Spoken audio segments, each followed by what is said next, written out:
se passe en Algérie ne peut laisser personne indifférent, pour deux raisons. La première, elle tient au principe, la seconde, elle tient à la réalité. Les principes, c'est que partout où les libertés sont bafouées, nous devons agir pour défendre les principes. La réalité, ce sont des larmes, de l'étouffement, du sang, de la détresse, et aussi le fait qu'entre l'Algérie et la France, il y a un lien historique, économique, politique, affectif. Si les gens sont mal là-bas, ils quittent l'Algérie et ils arrivent dans des conditions difficiles en France qui, elle, ne peut plus, c'est pas qu'elle ne veut plus, ne peut plus accueillir. Je crois que nous devons approuver cette résolution au nom des libertés, au nom de nos principes et au nom peut-être aussi de ce qui fait qu'on existe.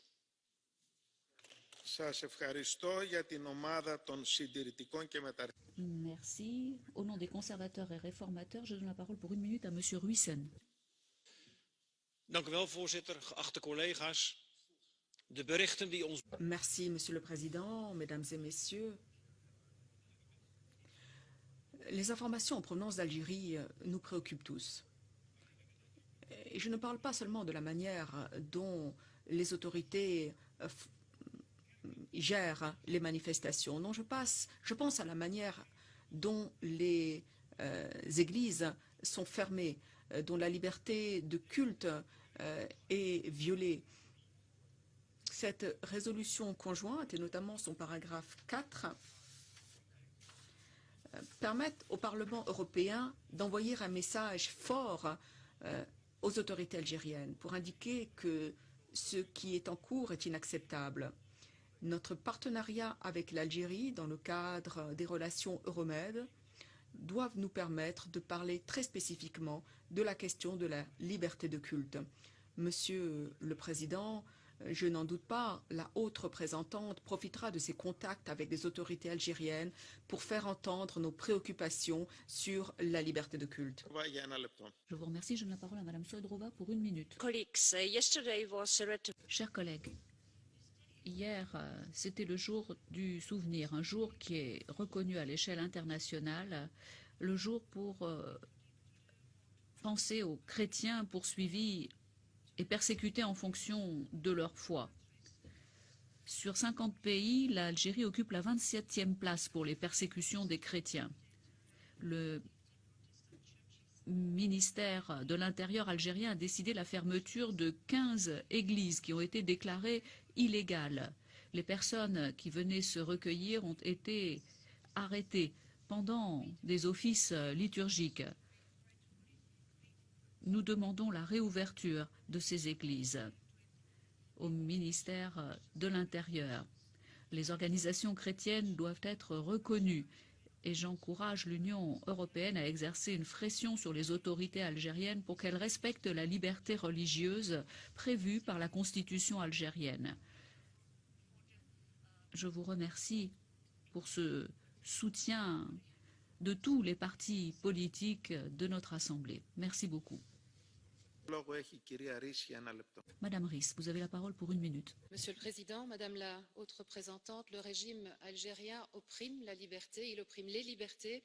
Depuis le 22 février, le jour de lancement du Hirak, le mouvement populaire de protestation pacifique né dans les rues d'Alger, s'est étendu maintenant à tout le pays. Dans le viseur des manifestants aujourd'hui, les élections présidentielles du 12 décembre, fixées par l'armée et qui annoncent un peu plus encore la glaciation du pouvoir. Le régime algérien bafoue les droits des étudiants, des journalistes, des syndicalistes, des ouvriers qui sont dans la rue depuis 10 mois maintenant, et ceux en particulier des 42 manifestants condamnés à 6 mois de prison pour avoir défilé avec l'étendard amazique. Car faire flotter un drapeau berbère dans les rues d'Alger aujourd'hui conduit en prison. Notre résolution condamne justement toutes ces dérives autoritaires du régime. Elle dit notre attachement à la soif d'indépendance du peuple algérien, de la jeunesse qui souffre de la malvie. Et comme ils disent là-bas aussi, Talbin El Ouria, oui, nous demandons la liberté pour le peuple algérien.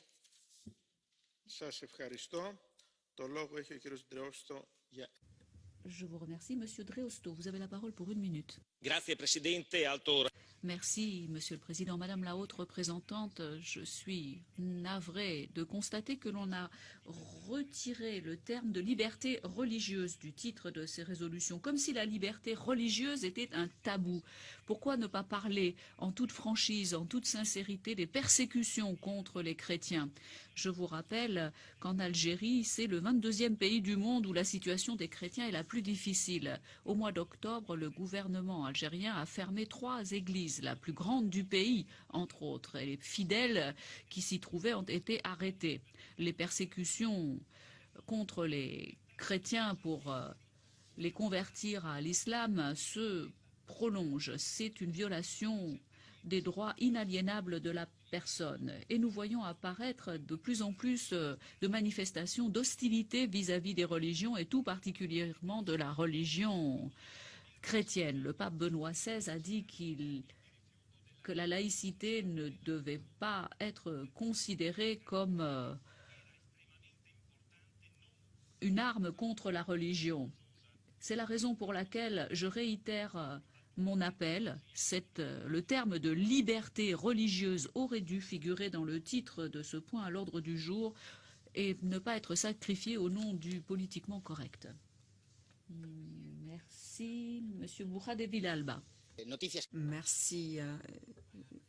L'Algérie fait les gros titres des journaux depuis quelque temps. Nous sommes préoccupés par la répression des manifestations, les arrestations arbitraires de journalistes et nous sommes surtout préoccupés par les attaques contre la liberté de culte, la liberté religieuse et les attaques contre les minorités chrétiennes. Néanmoins, nous devons être très prudents. L'Union européenne, de par sa naïveté habituelle, ne doit pas nous pousser à prendre des décisions qui entraînent des conséquences telles que celles que l'on a vues en Libye et en Syrie, conséquences bien pires que ce que nous craignons au départ. Il faut dire également que nous qui sommes au Parlement européen, nous n'avons pas été élus pour résoudre les problèmes de l'Algérie. Nous avons été élus pour résoudre les problèmes de nos ressortissants européens. Et ce qui me préoccupe, c'est que l'Algérie est l'un des pays qui collabore le moins avec les États membres pour le retour des migrants qui entrent illégalement en Europe, et surtout en Espagne. À Almeria, Murcia, dans les îles Baléares, il y a énormément d'entrées de migrants irréguliers. Il faut que l'Union européenne exige que les pays tiers respectent les règles et rapatrient ces migrants irréguliers. C'est là un élément essentiel de la politique migratoire. Merci. Pour 1 minute, je donne la parole à Monsieur Rivière. Merci, Monsieur le Président. Pendant 130 ans, de 1830 à 1962, l'Algérie aura été un pays où régnait la liberté religieuse. Pendant 130 ans, chrétiens, juifs et musulmans pouvaient pratiquer leurs religions respectives dans une totale sérénité, en dehors de toute lecture extrémiste, à commencer par celle de l'islam. Depuis près de 60 ans, le pouvoir algérien issu du FLN ne cesse de porter atteinte à la libre pratique religieuse des minorités juives et chrétiennes, jusqu'à leur quasi-disparition du pays. Aujourd'hui, détenir une Bible dans son sac peut coûter jusqu'à 5 ans de prison. Ces attaques incessantes le sont aussi contre la mémoire. Les gouvernements successifs ont délibérément laissé un violent vandalisme s'exercer contre les cimetières juifs et chrétiens. C'est parce qu'elle a perdu ce pluralisme que l'Algérie, depuis 30 ans, s'enfonce, ballottée entre un régime totalitaire et le terrorisme djihadiste. Sans repentance ou fausse pudeur, nous devons condamner et mettre face à ses responsabilités un pouvoir intolérant et usé.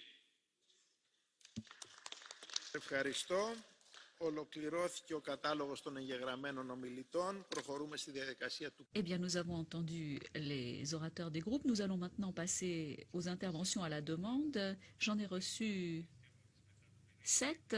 Et comme nous sommes dans les temps, je peux accepter ces 7 demandes. En commençant par Monsieur Polčák pour 1 minute. Merci, Monsieur le Président.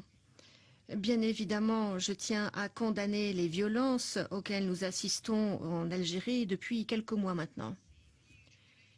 Il y a des manifestations de masse partout où les personnes luttent contre cette situation dans le pays. Le gouvernement est en train de violer tous les droits de l'homme. Nous n'avons pas suffisamment prêté attention à l'Algérie par le passé. Et aujourd'hui, nous devons bien voir ce qui se passe dans le pays. Il y a des cas de torture, de violence que nous devons condamner sans ambages. Il y a également des cas de violence à l'encontre des minorités, notamment les minorités chrétiennes. D'après mes informations, nous soutenons l'Algérie par le biais de l'aide au développement depuis des décennies déjà. Nous avons versé beaucoup d'argent et je pense que nous devrions nous attendre à ce que le gouvernement se plie à certaines règles, à certaines exigences. C'est pourquoi je lance un appel à la haute représentante, que je remercie par ailleurs pour son soutien, et j'aimerais que cette aide au développement soit conditionnée au respect de toutes les libertés. Merci. Monsieur le Président, Madame la Vice-présidente, Madame Mogherini, il est normal que nous parlions dans un débat de politique extérieure de l'Algérie. Nous devons nous demander ce que peut faire la diplomatie européenne pour promouvoir la liberté et les droits. La discussion a été longue, mais il est nécessaire de rappeler qu'encore une fois, entre 1957 et 1962, le droit européen s'appliquait en Algérie. L'indépendance l'a emporté, mais pas la liberté. Il y a eu un régime répressif, un régime militaire pendant toutes ces années. Et aujourd'hui, ce sont des détentions arbitraires, des détentions provisoires, des arrestations de masse contre tous les dissidents, contre tous les opposants, pour que ces élections ne se déroulent pas dans de bonnes conditions, alors que depuis 30 ans qu'il était au pouvoir, Bouteflika a enfin décidé de renoncer à la présidence. Il est remplacé maintenant par le président du Sénat. Les élections devaient avoir lieu le 4 juin, elles ont été reportées au 12 septembre, elles sont maintenant reportées au 12 décembre. Il est indispensable que le droit à la diplomatie de l'Union européenne soit appliqué pour le respect des droits fondamentaux, pour la liberté, pour la démocratie, pour que cela devienne enfin une réalité en Algérie. Merci, Monsieur Morel, pour 1 minute. Merci, Monsieur le Président. Alors, mon groupe n'est pas signataire de cette résolution, mais en ce qui me concerne, j'en soutiens et l'esprit et la lettre. Nous n'avons pas évidemment attendu aujourd'hui pour être aux côtés des démocrates algériens qui luttent inlassablement contre la corruption, pour les libertés fondamentales, pour la justice sociale. Et oui, en effet, aujourd'hui, au moment où nous parlons, il y a de la répression, il y a des journalistes qui sont inquiétés, il y a des manifestants qui sont injustement emprisonnés, il y a une opposition qui est brimée et forcément nous ne pouvons pas nous taire. Alors moi aussi, comme certains collègues, je regrette que cette résolution intervienne maintenant plutôt qu'en février où il y avait un mouvement citoyen puissant qui est en train de se lever et qui aurait eu besoin de notre soutien. Et je sais bien que, alors que nous sommes dans un processus électoral qui est aussi contestable que contesté, le pouvoir va évidemment instrumentaliser nos travaux pour parler d'ingérence et renvoyer les manifestants à d'hypothétiques agents étrangers. Mais la vérité quand même, c'est qu'il y a cette situation politique et ce n'est pas de l'ingérence, c'est plutôt notre soutien inébranlable au peuple algérien et notamment à une jeunesse qui est avide de dignité, qui est avide de liberté, qui est avide de justice et c'est à elle que nous pensons aujourd'hui au moment où nous prenons cette parole.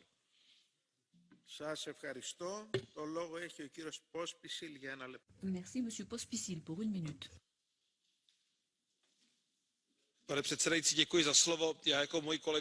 Merci, Monsieur le Président. Tout comme mes collègues, je suis en faveur de cette proposition de résolution.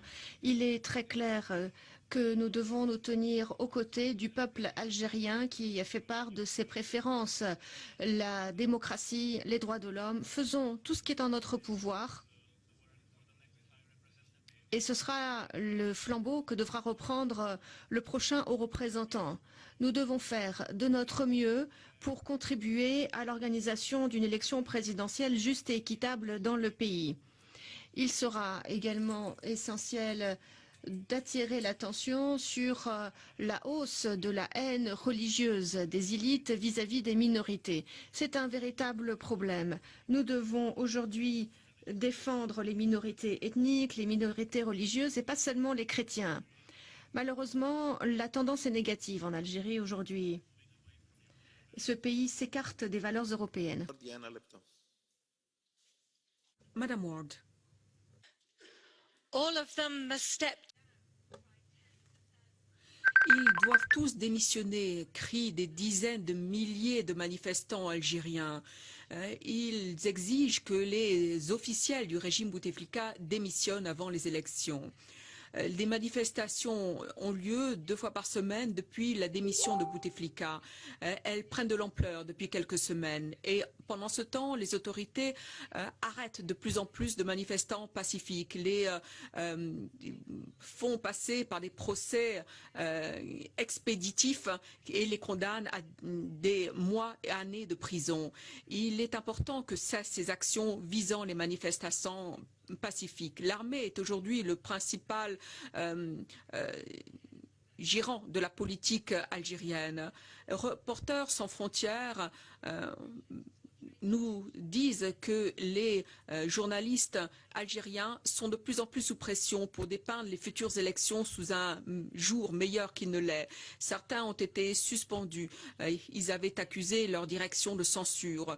D'autres ont été suspendus lorsqu'ils ont manifesté de manière solidaire.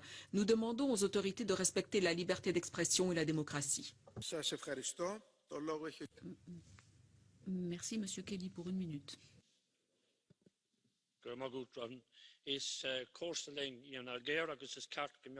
Merci, Monsieur le Président. L'Algérie est un pays voisin avec lequel nous devons avoir de bonnes relations. Mais dans le même temps, nous devons nous préoccuper de ce qui se passe là-bas.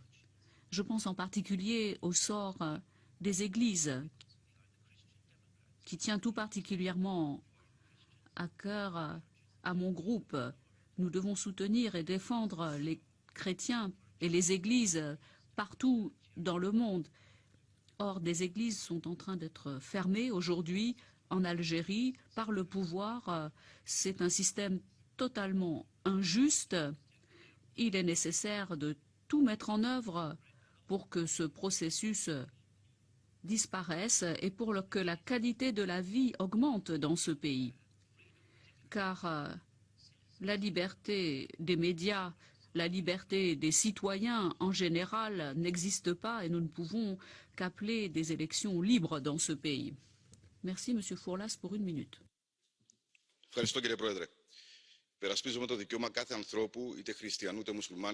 Merci. Nous défendons le droit de tout chrétien, tout musulman à la liberté de culte. C'est un droit qui doit être respecté pour tous les êtres humains.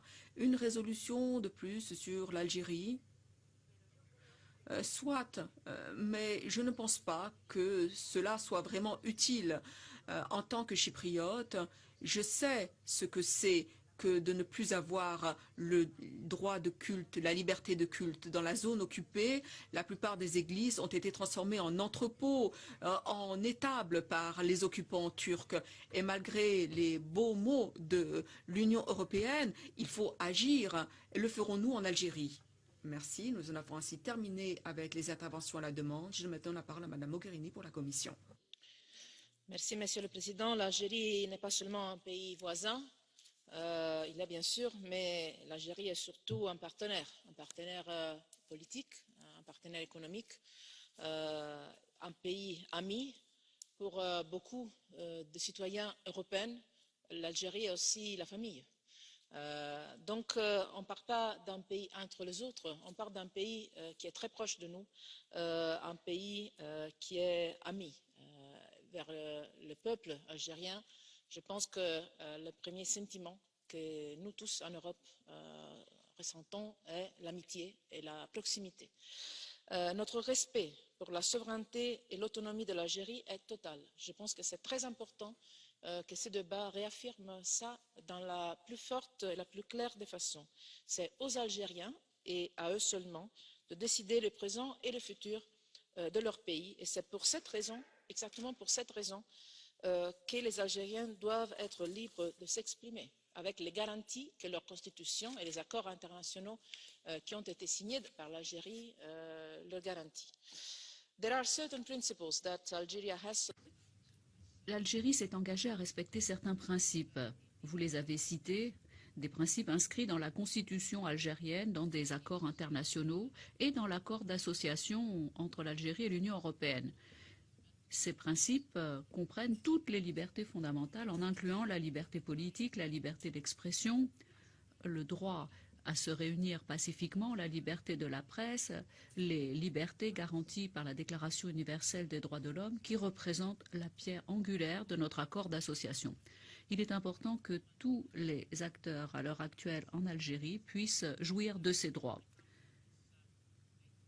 Et c'est le message que je retire du débat d'aujourd'hui, c'est le message que nous avons en permanence fait entendre à nos partenaires algériens à tous les niveaux, de façon permanente au cours des derniers mois. Et je continuerai, je l'espère, à défendre ce message et le futur haut représentant le fera également vis-à-vis de tous nos interlocuteurs en Algérie. Un consensus doit être recherché en Algérie pour l'avenir de ce pays en fonction des aspirations légitimes de la population dans le respect de la démocratie et de tous les principes auxquels l'Algérie a souscrit, comme je vous l'ai dit. L'Union européenne, pour sa part, continuera à s'engager vis-à-vis de tous les acteurs en Algérie, comme elle l'a fait jusqu'à présent, en tant qu'amie, en tant que partenaire. Et je considère que le Parlement est un allié de la Commission pour atteindre cet objectif. Merci, Madame la haute représentante. Le débat est maintenant clos. Le vote aura lieu aujourd'hui. Le débat suivant concerne la situation à Cuba et tout particulièrement le cas de José Daniel Ferrer.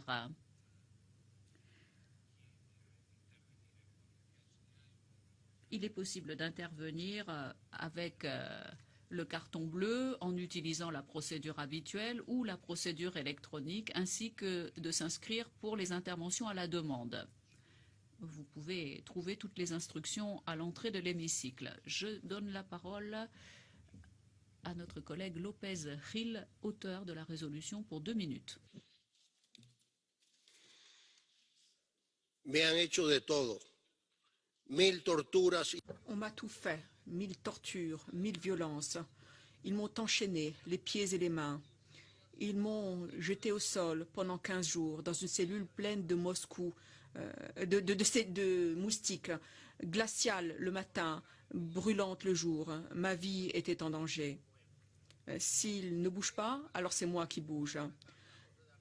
Ces mots ont été écrits par M. Ferrer dans une lettre qu'il a réussi à transmettre à son épouse en trompant ses geôliers. Aujourd'hui, au Parlement européen, on demande de l'aide pour cet homme qui, depuis plus de 10 ans, souffre entre les mains des